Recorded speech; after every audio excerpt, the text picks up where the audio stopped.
Black hole के अंदर क्या होता है, इस विषय पर कोई ठोस निश्चितता नहीं है। यह एक ऐसा रहस्य है जो वैज्ञानिकों के लिए कई वर्षों से चुनौती बना हुआ है। क्या वास्तव में हम इस अंधेरे क्षेत्र में छिपे सत्य को समझ सकते हैं? आइंस्टाइन की जनरल थ्योरी ऑफ रिलेटिविटी ने स्पेस और टाइम को ग्रेविटी के नाजुक धागों से जोड़ दिया। इसने ब्लैक होल के अस्तित्व के बारे में महत्वपूर्ण जानकारी हम तक पहुंचाई। इस थ्योरी ने हमें सोचने पर मजबूर किया, क्या ये असीमित जाले हमें अपने आसपास के ब्रह्मांड को समझने में मदद करेंगे? सिंगुलैरिटी वह रहस्यमय बिंदु है जहां सभी भौतिकी के नियम टूट जाते हैं। जब आप इस बिंदु को पार करते हैं, तो आपके शरीर का आकार बदल जाता है और आप समय और स्थान के ताने बाने में खो जाते हैं। क्या यह वास्तव में संभव है कि हम अपने अस्तित्व से परे चले जाएं? स्टीफन हॉकिंग और अन्य महान वैज्ञानिकों के सहयोग से ब्लैक होल्स पर कई महत्वपूर्ण विचार सामने आए हैं। उनके निष्कर्षों ने हमें सोचने पर मजबूर कर दिया है कि क्या हम इस रहस्यमय स्थान के बारे में और जान सकते हैं, या क्या यह हमेशा के लिए अनसुलझा रहेगा? साइंस फिक्शन में ब्लैक होल्स की अवधारणा को भले ही रोमांचक तरीके से दर्शाया गया हो, लेकिन वास्तविकता में ऐसी यात्रा संभव नहीं है। क्या हम वास्तव में कभी उन अंधेरे गहराइयों में प्रवेश करने का साहस जुटा पाएंगे?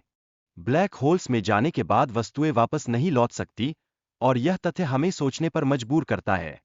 क्या यह वास्तव में अंत है, या कुछ और छिपा हुआ है जो हमें समझ से परे है?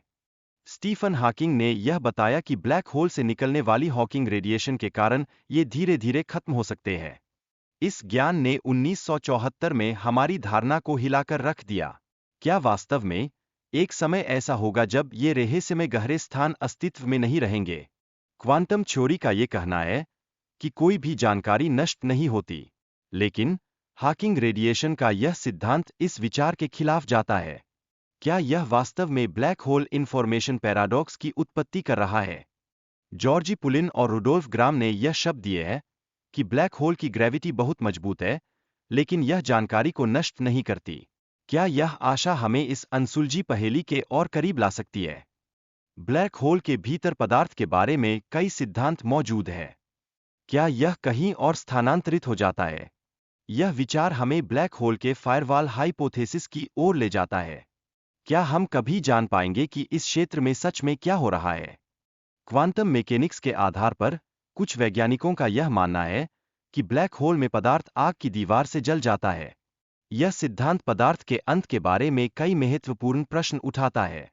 क्या हम इस आग के रहस्यों को कभी समझ पाएंगे? साल 2014 में एक अध्ययन ने यह दावा किया कि ब्लैक होल में कोई जानकारी नष्ट नहीं होती, बल्कि केवल स्थानांतरित होती है। यह सिद्धांत हमें अपनी समझ को चुनौती देता है। क्या यह वास्तव में सही है, या कुछ और गहराई में छिपा हुआ है? स्टीफन हॉकिंग ने ब्लैक होल के विषय में कई सवाल उठाए हैं।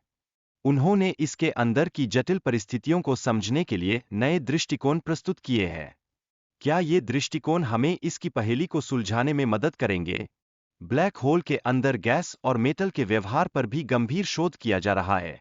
वर्तमान में इस विषय में कई अनसुलझे प्रश्न हैं।